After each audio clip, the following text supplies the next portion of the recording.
자, 그래서 우리가 이제 각도에 대한, 그죠? 위치 또는 각도, 회전 운동기에서는 이제 각도가 되겠죠. 각도에 대한 피제어의 전달함수를 한번 구해 봅시다. 그래서 우리가 각속도 할 때랑 사실 똑같아요. 똑같은데 모터의 전달함수 있죠? 전달함수만 여기다가 S분의 1, 그죠? 이제 각도가 각속도의 그 적분이니까, 그죠? 여기서 우리가 이렇게만 해주면은, 그죠? 이렇게만 해주면은 1 플러스 타우 S S분의 KS 대신에 이렇게만 해주면 이게 이제 세타가 되는 거죠, 그죠? 이렇게 해서 우리가 간단하게, 수학적으로는 굉장히 간단하죠, 그죠? 간단하게 우리가 전달함수를 구할 수가 있겠네요, 그죠? 그래서 이렇게 대입을 해주면 되죠. 이렇게 그래서 요, 요 전달함수 대신에 여기다가 S분의 1만 곱한 것을 넣어주면 돼요. 그럼 어떻게 돼요? 각도에 대한 전달함수는 이렇게 되겠죠, 그죠? 그냥 요 부분이 이제 속도인데, 그죠? 속도에 대한 전달함수인데 요 S분의 1만 곱해준 거예요. 자, 그러면 우리가 똑같이 이제 분모 분자 똑같이 S 곱하기 1 플러스 타우 S를 곱해주면은 뭐 이런 식으로 되겠죠.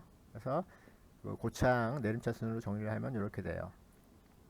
이렇게 되니까 우리가 자 이제 단위계단 입력에 대해서, 각도에 대한 단위계단 입력에 대해서 우리가 정상 상태 값을 이제 구할 수가 있겠죠. 똑같이 이제 최종값 정리를 적용하면 돼요. 그래서 입력은 이제 S분의 1 되겠죠. 그죠? 단위계단 함수의 라플라스 변화 S분의 1 되겠고, 이걸 우리가 앞에 했던 것처럼 똑같이 이제는 각속도가 아니라 이제 각도에 대해서만 해주면 돼요.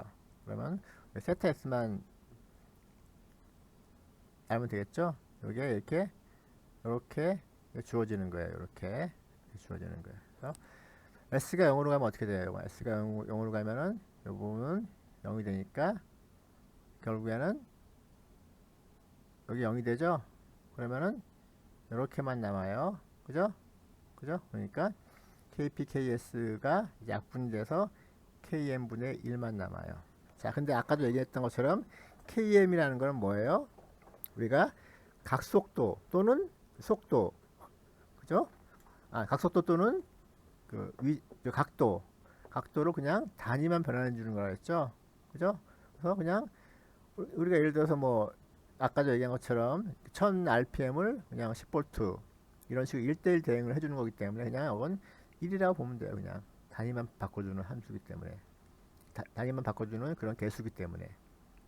그래서 이 얘기는 무슨 얘기냐면은 입력이 1일 때, 즉 단위계단 입력이 1일 때 출력도 1이 될 수가 있다, 이런 의미예요. 즉 다시 말해서 정상 상태값은 1이 될 수가 있다. 그죠? 입력과 출력이 입력과 같게 될 수가 있다, 이런 의미예요. 그래서 아까 속도에서의 비례제어에서는 갖출 수가 없었죠. 출력이 입력이랑 항상 작았죠, 출력이. 근데 각도 제어에서는 갖출 수가 있어요. 똑같은 방식으로 해서 우리가 직접적으로 정상 상태 오차를 이제 에러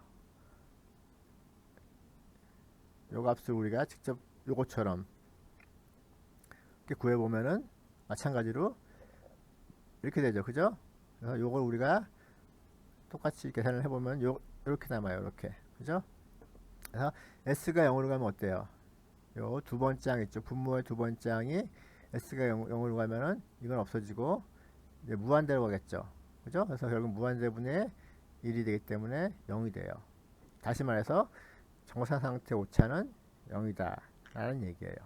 그래서 속도를 P제어로 할 때는 정상 상태 오차는 0이 될 수가 없지만 각도는 0이 될 수가 있다, 이론적으로는. 그죠? 이론적으로 0이 될 수 있다, 그런 의미예요. 그래서 우리가 수학적으로 모델링을 해서 그 전달함수를 구해서 이제 그 해석을 해보니까 두 가지 결론을 얻을 수가 있어요. 자, 여기서 하나 더 이제 좀 더 이제 전달함수 자체를 좀 더 한번 살펴보면은 전달함수가 이렇게 주어진다 그랬죠, 그죠? 이렇게 주어져요, 그죠? 근데 여기 보니까 어때요? 각 속도에서는 전달함수의 분모가 1차식이었어요. 그죠? 1차식이었단 말이에요. 그죠? S의 1차식이야. 근데 속도에서는 2차식으로 나오네요. 그죠? 2차식으로 나와요. 그래서 우리가 요거를 한번 요렇게 최고차항의 개수를 우리가 따로 묶어서 표시를 해보면은 이런 식으로 되죠. 이런 식으로 돼요. 그래서 우리가 분모가 0이 되게 하는, 그죠? 분모가 0이 되게 하는 그런 S 값을 우리가 이제 그걸 뭐 폴 이렇게 얘기하는데 뭐 그건 나중에 여러분들이 시간 되면은 좀 더 얘기할 거고, 일단은 분모가 0, 분모를 0으로 놓은 우리가 식을 우리가 특성 방정식 이렇게 얘기를 해요. 그래서 특성 방정식은 그 과도응답이랑 이제 밀접한 관련이 있어요. 이제 그래서 우리가 한번 4주차 때 우리가 이제 RLC회를 배웠죠. 여러분들 한번 복습을 다시 한번 해봅시다. 우리가 어떤 내용이었는지. 자, 그래서 우리가 이런 RLC회에서 우리가 어떤 문제를 다뤘죠? 자, 문제가 뭐예요? 요 RLC회로 해서 입력이 전압이에요. 그죠? RLC 직렬회로 해서 입력이 전압이고, 출력이 뭐냐면은 출력은 우리가 C 양단에 걸리는 전압이에요. 그래서 우리가 문제가 뭐였어요? 문제가 어떤 RLC의 조합이 어떤 RLC의 조합이 가장 빨리 그리고 안정되게 C를 충전할 수 있는가? 다시 말해서 직류조합이니까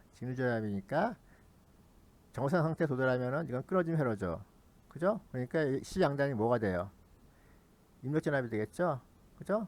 자, 그래서 그 얘기는 무슨 얘기냐면 어떻게 하면은 가장 빨리 충전시킬 수 있겠느냐, 어떤 RLC 조합이 가장 빨리 충전이 되게 하는가라는 질문은 어떻게 하면 가장 빨리 정상 상태에 도달할 수 있는가 하는 질문이랑 똑같은 얘기예요. 그죠? 자, 그래서 우리가 이런 식으로 우리가 식을 세우고, 그죠? 요 회로에 대해서 트리오페 전압법칙을 이용해서 식을 세우고 라플러스 변환했어요. 그죠? 전달함수를 구하기 위해서. 전달함수 구하는 거니까 초기 조건 다 0이죠. 라플러스 변환을 해보니까 입력이 전압이고 출력이 전류일 때 이렇게 돼요. 그죠? 그래서 우리가 계산을 해보니까 2차식으로 나오네요. 그죠? 2차식으로 나와요. 그래서 우리가 이런 식으로 일수분해를 한다고 가정을 하고 그 근은 이런 식으로 주어져요.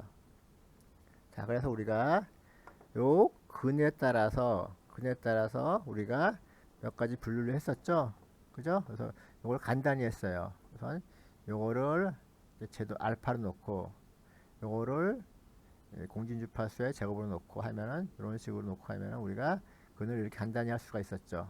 그래서 요 근호 안에 있는 게 양이냐 음이냐 또는 여이냐에 따라서 우리가 뭐 과제동, 뭐 부족제동, 뭐 인계제동 이렇게 해서 우리가 근을 구했죠. 그래서 이걸 구해서 우리가 시뮬레이션을 해봤죠. 그죠? 그래서 요거는 과제동일 때 즉 근호 안이 0보다 클 때 요 양단에 걸리는 카패시터 양단에 걸리는 전압이에요. 그죠? 노란색은 전류고, 그죠? 그래서 이런 식으로 우리가 서서히 지수함수로 증가하는 것을 우리가 알 수가 있어요. 자, 그 다음에 이거는 지수함수의 근호안이 0보다 작을 때, 즉 복수근을 가질 때예요. 그때는 전류가 어때요? 전류가 자, 요 앞에 지수함수에 이제 감소하는 2의 마이너스 알파 t죠. 시간에 따라 감소하는 부분에다가 사인 함수가 들어가 있어요. 즉 사인 함수처럼 이렇게 정연파 형태 나타나는데 이게 이제 지수함수 형태로 이제 감소를 하는 거예요. 아까도 얘기한 것처럼 우리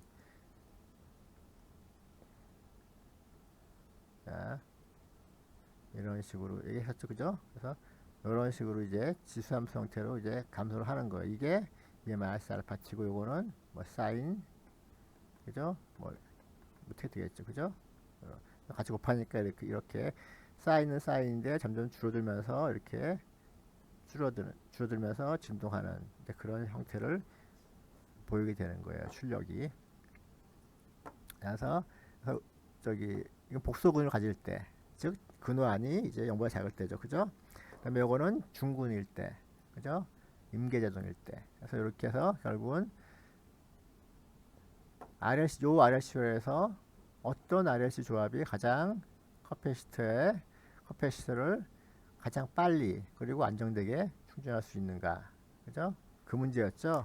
그 문제가 바로 언제 어떤 조합이 가장 정상 상태에 빨리 도달하는가 라는 문제랑 똑같아요. 그래서 제어 문제랑 똑같이 되는 거예요. 이런 형태 문제가. 말만 바꾸면은 같은 말이죠, 그죠? 같은 식인데 말만 바꿔서 우리가 똑같이 제어 문제로 이제 바꿀 수가 있는 거예요.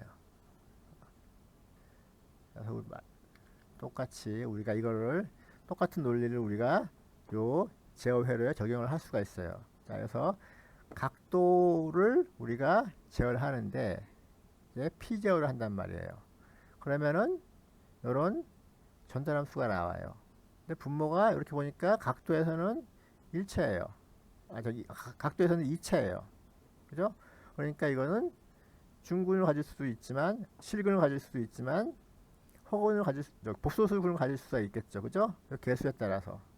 그죠? 그래서 우리가 이거를 간단하게 좀 더 직관적으로 알아볼 수 있게끔 변환을 해요. 변환을 하면은 이런 식으로 변환을 해요. 그래서 우리가 뭐 아까 뭐 과제동 뭐 부족제동 나왔죠. 그래서 그런 형태로 우리가 변환을 해요. 요거를. 그래서 요건 사이, 요거는 오메가 n 이렇게 해서 이렇게 변환을 해서 타우 s분의 1이 여기에 해당하는 거고 요 타우 s분의 kp, ks, km이 요거에 해당하는 거예요. 바꿔주는 거예요. 그러면 우리가 요거의 근의 공식에 의해서 이렇게 주어지죠. 그래서 오메가 n을 따라 묶으면 이렇게 주어져요.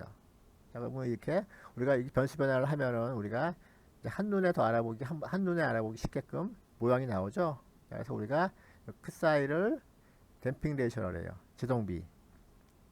그래서 이게 근호가 0보다 크냐 작냐는 이게 1이 되느냐 아니냐 작으냐 크냐로 나눠주는 거예요. 훨씬 알아보기가 쉽죠. 자, 그 다음에 요거는 오메가에는 내추럴 프리퀀시 우리 뭐 그 RLC 회로에서는 공진 주파수라고 이제 많이 얘기를 하죠. 그죠? 어쨌든 간에 이건 고유 주파수. 그죠? 자연스러운 주파수다 이런 뜻이에요. 그 어떤 그 시스템이 가지고 있는 고유의 주파수 우리가 내추럴 프리퀀시라고 그래요. 오메가 n. 우리 RLC 회로에서는 오메가 제로로 표시했죠. 그죠? 오메가 n은 우리가 고유 주파수라고 하고 그 다음에 아까 RLC에서 이제 이렇게 제동계에서 표현한 거 있죠. 이거는 우리가 이렇게 크 사이 제동비에다가 내추럴 프리퀀시를 고유 주파수를 곱한 거예요. 이걸 우리가 좀 전에 얘기한 알파 있죠. 제동계수가 되는 거예요. 여기서 뭐 시그마를 표현하는데 여러 가지 표기법이 있어요. 그래서 이렇게 표현하면 우리가 뭐 제동비, 고유 주파수, 제동계수 표현을 하면은 원래 식을 우리가 한눈에 더 알아볼 수 있게끔 이렇게 표시를 할 수가 있어요. 자, 그래서 사이가 0이면은 댐핑이 없는 거예요. 댐핑이 없어요. 즉 마찰이 없다는 뜻이에요. 그죠? 여기서 RLC 회로에서는 무슨 뜻이겠어요? RLC 회로에서는 R이 없는 거예요. R이 없어요. 0이 되는 거예요. 그죠? 그런 뜻이에요. 언댐프드 이렇게 표현해요. 댐핑이 없다. 그 다음에 사이가 1보다 작으면은 요 안은 0보다 작게 되죠. 그죠? 그러니까 이 전체 시스템은, 즉 특성 방정식은 복수 수근을 가져요. 그래서 이거 언더댐프 부족제동 그런 뜻이에요. 그러니까 부족제동이니까 근의 사인 형태가 이렇게 나타나겠죠. 그죠? 이렇게 여기 근호 안이 0보다 작으니까 진동하면서 감쇄하는 그런 형태예요. 그 다음에 이럴 경우에, 그죠? 이럴 경우에는 크리티컬리 댐, 그래서 임계제동 이런 뜻이에요. 그래서 이 경우가 가장 이상적인 경우라고 했죠. 가장 빨리, 가장 안정되게 진동 없이 이제 정상 상태에 도달하는 그런 값이 되겠죠. 여기 1일 때가. 그 다음에 1보다 크면은 이제 오버댐프. 그거는 안정적이긴 하지만은 이제 천천히 이제 정상 상태에 도달하는, 즉 내가 설정한 값에 도달하는 그런 상황이 될 거예요. 그래서 특성 번역식의 근은, 자, 우리가 전달함수에서 분모를 0으로 놓을 때 그 방정식을 우리가 이제 특성 방정식이라고 하는데, 특성 방정식의 근은 과도응답이랑 밀접한 관련이 있어요. 그래서 그게 뭐 0일 때, 1보다 작을 때, 1일 때, 1보다 클 때 따라서 과도응답이 많이 달라져요. 그래서 정상 상태 응답은 다 똑같더라도 요 값에 따라 가지고 우리가 과도응답이 아주 많이 차이가 나는 그렇다는 걸 우리가 이제 여기서 알 수가 있겠죠. 그죠? 그래서 우리가 그 나중에 실험하는 걸 보여주겠지만은, 여러분들이 각속도를 P제어로 제어를 하면은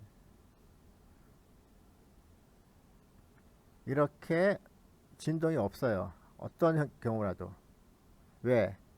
전달함수의 분모가 1차이기 때문에 그래요. 그래서 각속도를 제어할 경우에는 진동이 없어요. 하지만 각도를 제어할 때는, 즉 위치를 제어할 때는 여러분들 이 개수에 따라서, 요 개수에 따라서 진동이 생기기도 하고 안 생기기도 해요. 즉 여러분들이 이 최적화된 요 값을 찾으면 안 생길 것이고, 아니면 요게 뭐 1보다 작다, 그런 개수가 조합이 되면은 진동이 생기겠죠. 그죠? 불안정해진단 말이에요, 점점. 속도에서는 진동이 없고, 각도를 제어할 때는 진동이 생겨요, P제어에서는. 그래서 이게 이제 그런 과도응답 특성을 우리가 미리 예측을 할 수가 있어요. 이렇게 우리가 이런 방식으로 특성 방정식을 이렇게 분석을 함으로써. 자, 그럼 우리가 정상 상태 오차에 대해서 좀 알아봅시다. 우리가 그래서 각 속도를 제어할 때는 이론적으로는 0이 될 수가 없어요. 그죠? 정상 상태 오차가. 그 다음에 위치 제어할 때는 이론적으로는 0이 될 수가 있어요. 그죠? 자, 그래서 한번 그 과정을 한번 우리가 물리적으로 실제로 한번 우리가 한번 살펴봅시다. 그래서 이렇게 우리가 제어 시스템을 구성했다고 이제 가정을 합시다. 이건 위치 제어를 하는 경우를 우리가 이제 얘기를 하는 거예요. 그래서 자, 그래서 기준 DC 모터의 뭐 속도, 각속도죠. 오늘 뭐 75에 해당하는 전압을 7.5라고 우리가 이제 가정을 하는 거예요. 그냥 우리가 정하는 거예요. 그냥. 그래서 여기다가 제어 회로에서 2를 곱하고 전력 회로에서 5를 곱해서 결국은 물론 단위는 각각 다르겠죠. 그죠? 단위 각각 다르고 75를 만들어 주는 거예요. 그래서 내가 자 처음에 부하가 이제 정지되어 있어요. 모터가 정지되어 있어요. 그럼 내가 딱 7.5V를 인가했어요. 그러면은 여기에 처음에는 속도가 0이죠. 속도가 0이라서 우리가 오차가 얼마가 돼요? 속도가 0이니까. 위치죠, 위치. 그래서 자 다시 설명할게요. 기준 위치, 내가 원하는 위치를 7.5, 75도, 뭐 75도, 뭐 이런 식으로 하면은, 자, 처음엔 정지했으니까 0이라고 합시다. 처음 위치를 0이라고 하면은, 실제 위치는 0이 되겠죠. 그죠? 0이 돼서 오차는 7.5가 돼요. 그죠? 그럼 7.5에다가 이렇게 해서 곱하면은 뭐 75가 되겠죠. 그래서 돌아가겠죠. 이제 오차가. 돌아가면은, 왜냐하면 이만큼이 이제 오차가 있으니까. 돌아가서 이제 55가 됐어요. 자, 55가 되면은, 5가 됐어요. 5가 되면은, 뭐, 이렇게, 2가 되겠죠. 2가 돼서 뭐 어떻게 7.5 빼기 2 하면은 뭐 5.5가 되겠죠. 오차가. 그죠? 다시 곱해서 뭐 55가 되고. 그 다음에 55 돼서 다시 4가 되고 7.5 빼기 4에서 3.5가 되고 다시 곱해서 뭐 35가 되고 그죠? 이런 식으로 점점 오차가 줄어들어요. 자, 줄어드는데 어느 정도 줄어들다가 이제 0.5가 됐어요.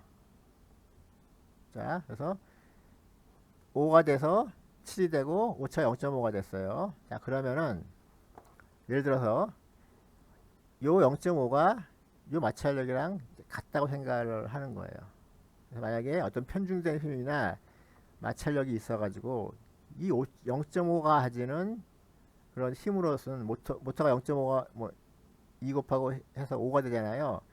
이 힘 가지고는 모터를 더 이상 정지 마찰력을 이길 수가 없는 거예요. 마찰력이나 편중된 힘을 이길 수가 없어요. 모터가 안 돌아가겠죠. 그죠? 그러면 계속 이 상태로 있는 거예요. 모터를 안 돌아가고. 그래서 이 오차를 우리가 정상 상태 오차라고 부르겠죠. 그죠? 그래서 항상 오차가 존재를 하게 돼요.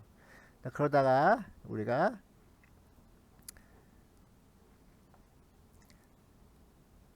아까 얘기한 P 제어회로에서 개인 있죠. 그죠? 그죠? 요 값, 요 값 있죠. 요 값을 우리가 2배로 늘려봅시다. 2배 늘려보면은 여기 2에서 4가 돼요. 4가 되면 어때요? 4가 되면 5였을 때 쭉 줄어들다가 이제 5가 됐을 때 이렇게 뭐 7.25가 된다고 칩시다. 그러면 오차가 0.25가 되죠. 0.25가 돼서 20을 하겠죠, 이제는. 그죠? 그래서 5가 돼요. 그래서 아까 좀 전에 5일 때 마찰력을 이길 수가 없는데 개인을 올리니까 5일 때 마찰력을 이길 수 없는 건 똑같지만 어때요? 여기서 오차는 어때요? 더 줄어들겠죠, 그죠? 왜? 이게 2배가 됐으니까. 2배가 됐으니까.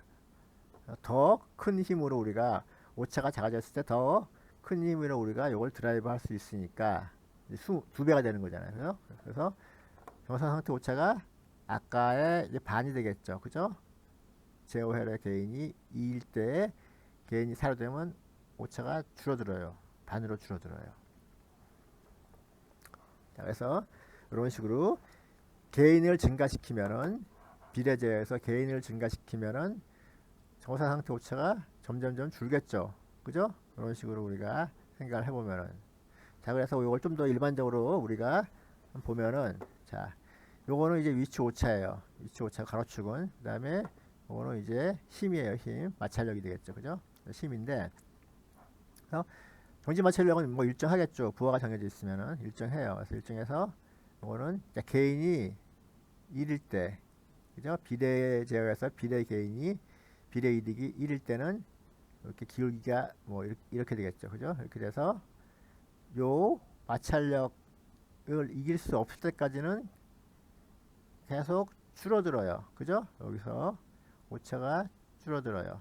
여기서 요 위치가 이렇게 줄어들다가 요 마찰력을 딱 균형을 이룰 때쯤 되면은 더 이상 움직일 수가 없어요.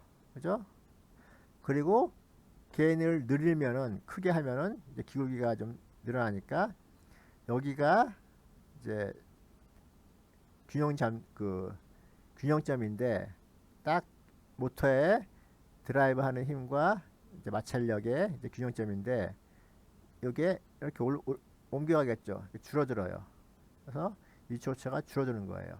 그러니까 커질수록 점점 줄어들겠죠. 그래서 요 마찰력과 모터의 토크가 균형을 이루는 그 영역을 우리가 이제 데드존이라고 해요. 데드존. 더 이상 안 움직인단 말이에요. 그래서 데드존이라는데 여기 개인이 크면 클수록 기울기가 높아지니까 이 데드존이 점점 줄어요. 다시 말해서 위치 오차가 점점 줄어들게 돼요. 그래서 이론적으로는 어때요? 이론적으로는 무한대가 가면은 0이 되겠죠. 그죠? 근데 크면 클수록 작아져요. 그래서 여러분들이 아까 우리 속도 제어에서 또는 위치 제어에서 보면은 각 속도를 우리가 이게 무한대로 가면은 P가 무한대로 가면은 어때요? 점점 1에 가까워지겠죠? 그런 의미예요. 이게. 이건 위치 제어에 관한 그 회로지만은 위치 제어는 이론적으로는 마찰이 없다면 이론적으로는 이제 0이 될 수 있어요. 그렇지만 우리가 이렇게 마찰력이 존재하기 때문에 또는 평균적인 힘이 존재하기 때문에 이렇게 항상 정상상태 오차가 존재할 수밖에 없어요. 그래서 정리를 해보면은 속도 제어계에서는 이론적으로는 어쨌든 뭐 마찰력이 있건 없건 그죠? 마찰력이 없다고 하더라도 0이 될 수가 없어요. 그죠? 그 다음에 위치 제어계에서는 마찰력이나 편집적인 힘이 없다면 바이어스 힘이 없다면은 0이 될 수 있지만 실제 마찰력이 없는 시스템은 없겠죠. 그죠? 그래서 어쨌든 간에 그래서 여러분들은 어쨌든 간에 P 제어에서는 항상 정상 상태 오차가 존재한다 라는 얘기예요. 그래서 어쨌든 간에 비례 제어기만 사용해서는 어렵다. 물론 여기서는 뭐 속도 제어기라고 나왔지만 실제적으로는 마찰이 있기 때문에 위치 제어기도 마찬가지로 비례 제어기만 사용해서는 우리가 오차를 제어하기가 힘들다는 얘기예요. 요 얘기는 뭐 그냥 여기 나중에 시간 되면 설명하기로 하고, 그래서 우리가 오차를 제거하기 위해서 우리가 적분 제어기를 도입을 할 텐데 이 내용은 우리가 다음 시간에 우리가 공부를 합시다.